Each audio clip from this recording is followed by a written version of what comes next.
जड्डू भाई तो दिखौले अपन दम। अश्विन अन्ना कहाँ केहू से बाणे कम, लेकिन फैंस वाले लोग निराश कब किंग कोहली के बल्ला विपक्षी टीम पे बोली हल्ला।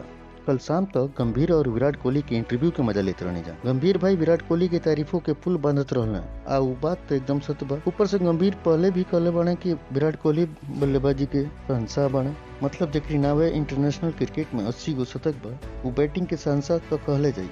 लेकिन कुछ साल से ऐसा नजर लगल बा कि फैंस के अब बर्दाश्त नहीं के ऊपर। ऐसा यही है कि बांग्लादेश के खिलाफ पहले टेस्ट में रोहित शर्मा और विराट कोहली आउट भले लोग तो वक्त जरूरत रहे विराट के लंबा पारी खेलना, लेकिन वो आउट हो गए। वो नया नया गेंदबाज के बॉल पर आउटसाइड ऑफ के गेंद खेलने के चक्कर में कीपर के कैच थमा देना। लंबे समय के बाद विराट कोहली टेस्ट क्रिकेट में वापसी कैले। कोहली अपन आखिरी मैच साउथ अफ्रीका के खिलाफ खेलने रहना। एक पहले इंग्लैंड के खिलाफ घर पर खेलल गई 5 मैच के सीरीज में पर्सनल रीजन से अपन नाम वापस ले रहल, मगर उनके वापसी ज्यादा यादगार न रहल। विराट के आउट होते ही ड्रेसिंग रूम में बैठल रोहित शर्मा काफी निराश देखल गई।